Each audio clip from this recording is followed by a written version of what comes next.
Bonjour, je suis Sarah et j'aide les hommes et les femmes à guérir de leur passé et se réaliser pleinement en utilisant le coaching, la PNL, l'EFT et mon intuition. La vidéo que je vais vous partager aujourd'hui est en réponse à une question qui m'a été posée l'autre jour, notamment comment est-ce que je peux continuer à maintenir des relations harmonieuses avec ma famille tout en me préservant. Donc c'est une très bonne question. Surtout que du jour au lendemain, la plupart des familles se sont retrouvées à vivre ensemble 24 heures sur 24. Donc, ce n'est pas forcément chose aisée au quotidien. Et donc là, je vais vous apporter quelques éléments de réponse qui, j'espère, vont vous aider à mieux gérer cette situation de confinement en famille.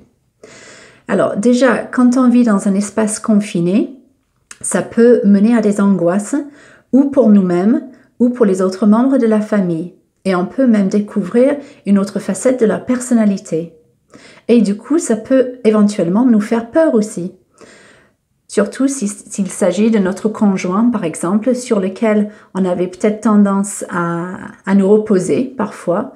Et puis là, quand on voit qu'il réagit différemment de la normale, ça peut troubler et ça peut même nous faire peur à nous. Donc c'est déjà la première chose en fait à identifier quand même en toute honnêteté. Est-ce que moi-même, je me sens angoissée à cette idée de rester confinée un certain temps avec ma famille? Et si oui, quelles sont les raisons derrière ça? Et puis, autre chose, est-ce que en fait, j'ai peur des réactions des membres de la famille quand je vois comment ils agissent au quotidien? Donc ça, c'est déjà deux questions à se poser quand même pour essayer de bien vivre cette situation en famille. Alors, sinon, quels sont les éléments de réponse que je peux vous apporter par rapport à cette question de maintenir des relations harmonieuses? La première chose pour se préserver, c'est d'essayer de trouver ou une pièce ou un espace dans la maison ou dans l'appartement où vous pouvez vous isoler de temps en temps quand vous ressentez vraiment le besoin. Alors, si c'est une pièce, même si c'est votre chambre, même si vous la partagez avec votre conjoint, par exemple, essayez de la meubler ou de l'aménager de façon à ce que vous puissiez vraiment vous reposer ou faire les choses qui vous préservent justement au quotidien. Donc, pour certains, c'est faire de la méditation. Donc, si c'est votre cas, amenez tout votre matériel de méditation dans votre chambre ou dans la pièce que vous avez choisie pour vous isoler. Si, par exemple, c'est lire, faites en sorte d'avoir une bonne sélection de livres dans cette pièce-là ou dans cet endroit-là. Donc, c'est vraiment une question d'organisation dans un premier temps. Voilà. Donc, ensuite, c'est prendre régulièrement du temps pour vous et inviter tout le monde à faire la même chose. Même si vous vivez dans un espace très restreint et très confiné, il est essentiel de vraiment avoir des temps de pause et aussi d'avoir des temps de partage. Si vous arrivez à trouver un bon équilibre de vie familiale par rapport à ça, vous allez quand même réussir à maintenir des relations harmonieuses. La troisième chose que je vous propose, puisque c'est quelque chose que j'avais fait quand les enfants ils étaient encore à la maison et quand ils étaient surtout plus jeunes, c'était d'instaurer un moment de partage. Et vraiment décider du moment de la journée, donc pour nous en fait c'était après le repas du midi, mais c'est un moment où tout le monde est bien disponible et bien d'accord pour partager, admettons 30 minutes ensemble. Et qu'est-ce que vous allez faire pendant ces 30 minutes ou pendant ce temps-là ensemble? La première chose, c'est prendre quelques minutes pour être en silence, tout simplement. Donc vous êtes tous ensemble, mais personne ne parle, vous êtes vraiment en silence. Si vous êtes adepte de la méditation et si vous aimez faire ça, pourquoi ne pas faire une méditation tous ensemble aussi?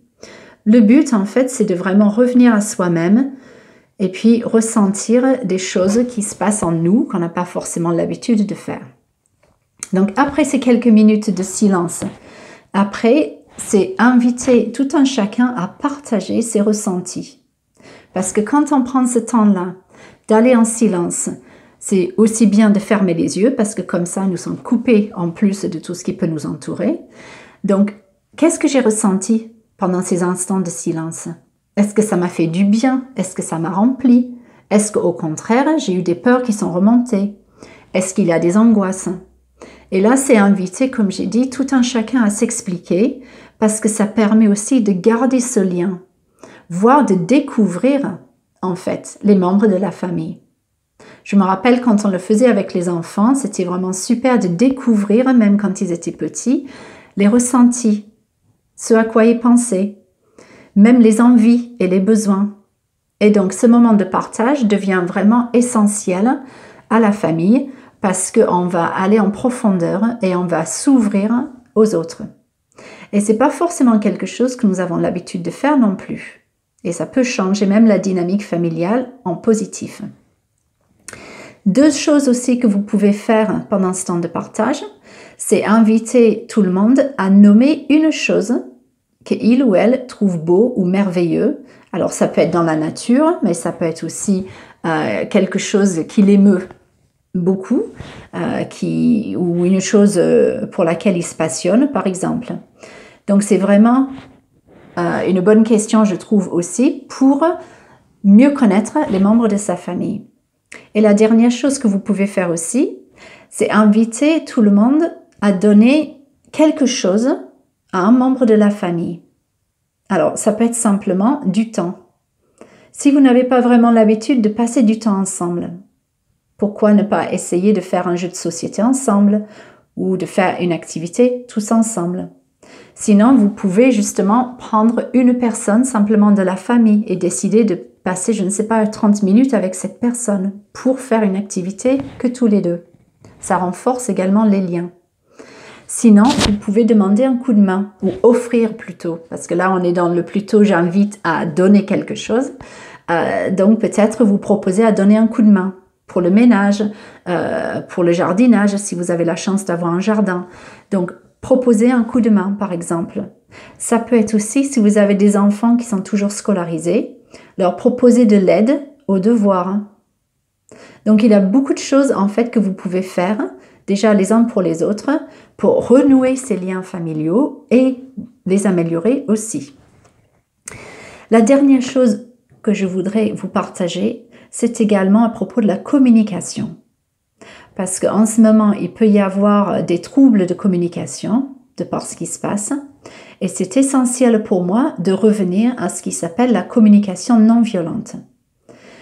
Il y a 4 étapes à cette communication non violente quand on veut s'exprimer de façon non violente. Il y a d'abord l'observation de la situation. Il y a après le sentiment. Donc, qu'est-ce que je ressens? Quelles sont mes émotions par rapport à ça? Il y a derrière les besoins, ou au moins un besoin. Et la phase finale, c'est la demande qu'on peut faire. Donc, je vais vous donner un exemple de comment vous pouvez vous communiquer dans ces cas-là. Donc, c'est lorsque, et vous décrivez la situation, en étant, si possible, à utiliser le « je » et pas le « tu ». Parce que là, du coup, si on commence à dire « tu fais ci, tu fais ça », on est quand même en train, entre guillemets, d'accuser la personne qui peut mal prendre la chose. Donc, si possible, c'est lorsque, et puis on décrit la situation neutre. Je me sens, et là, vous nommez toutes vos émotions, tous vos ressentis, parce que, et là, vous nommez pareil, votre besoin ou vos besoins par rapport à cette situation. Donc là, vous parlez vraiment de vous et de votre ressenti. Et la dernière étape, rappelez-vous, c'est la demande. Donc, vous allez faire une demande très claire par rapport à cette situation. Moi, je préconise quand même de commencer par « pourrais-tu » parce que là, c'est une invitation qui n'est pas agressive. Donc, pourrais-tu, par exemple, m'aider à faire quelque chose si on a besoin d'aide?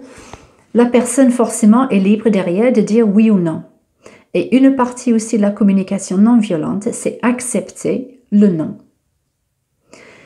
Donc voilà, en fait, quelques éléments de réponse par rapport à cette question de comment est-ce que je peux maintenir des relations harmonieuses avec ma famille tout en me préservant. Donc j'espère que vous avez trouvé des choses utiles, pratiques à mettre en place. Si vous avez d'autres questions par rapport à ça, n'hésitez pas à me contacter, je me ferai vraiment une joie de vous répondre. Et en attendant, je vous souhaite une très belle journée. À bientôt!